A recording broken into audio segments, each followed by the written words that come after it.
Hello everyone. Today I will tell you a story. The story is titled, Corky Inspects My Backpack Before I Go to Work. Please like and subscribe to my channel if you appreciate me. You can skip this if you don't like this video. Thank you very much.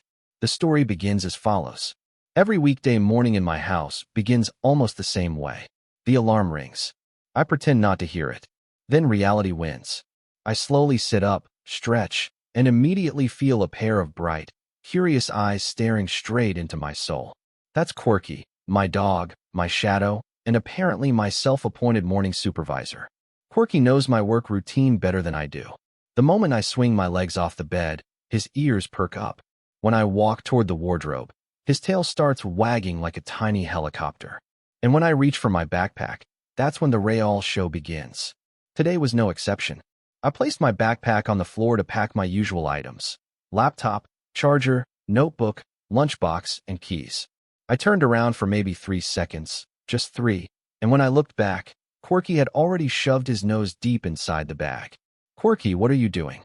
I laughed. He froze. Completely. His head was still inside the backpack, but his body stopped moving, as if I had caught him committing a very serious crime. Slowly, he pulled his head out and looked at me with the most innocent face imaginable, like I was just checking the quality, human. Then he went back in. Corky sniffed everything with intense focus. He inspected my notebook like it contained state secrets. He nudged my lunchbox and gave me a look that clearly said, "This smells acceptable, but could be better."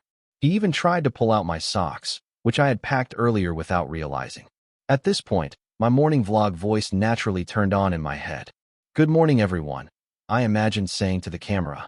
Today's episode features Corky, the professional backpack inspector. His job is to make sure I don't forget anything, especially snacks. Corky wagged his tail proudly, as if he understood every word. When I tried to zip the bag closed, he placed one paw firmly on it. Not aggressively, just enough to say, "Hold on. I'm not done yet." I sighed dramatically. "Sir, I'm going to be late for work." Corky tilted his head, thinking deeply. Then he leaned in and sniffed the bag one last time before stepping back, satisfied. His mission was complete. Or so I thought. Just when I believed the inspection was over, Corky proved me wrong. As soon as I lifted the backpack onto my shoulders, he barked once. A short, sharp bark. The kind that says, "You missed something." I stopped. "What?" He ran to the couch, grabbed something in his mouth, and trotted back toward me with confidence. It was my ID card. The one I always forget. I stared at him in disbelief.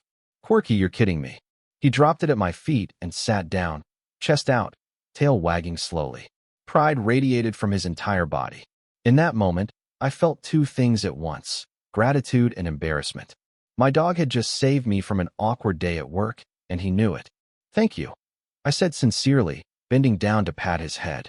Corky accepted the praise calmly, like a seasoned professional. He even licked my hand once, which I chose to interpret as, "You're welcome. Please be more responsible next time." But he wasn't done yet. As I placed the ID card into my backpack, Corky leaned forward again and sniffed the zipper area. Then he sniffed me. Then he sniffed the door. Suddenly, he ran to his food bowl and looked back at me. "Oh," I laughed. "You want breakfast before I leave?" Of course he did.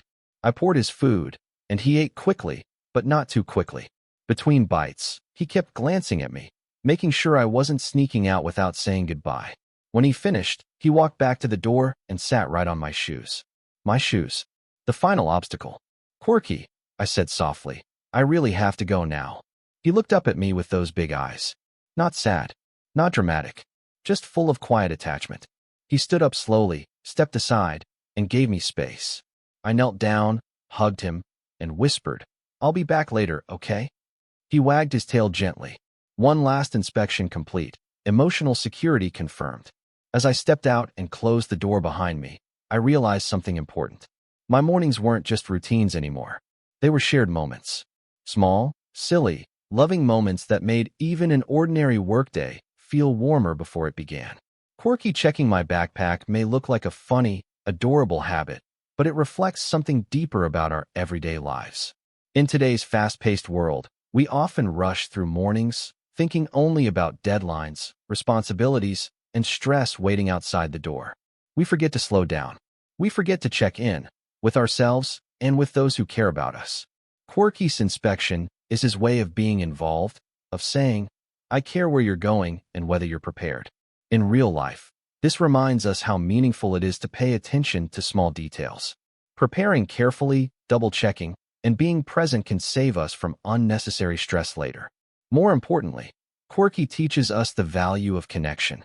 Taking a few extra minutes to share a laugh, give a hug, or simply acknowledge a loved one before leaving can completely change the tone of our day.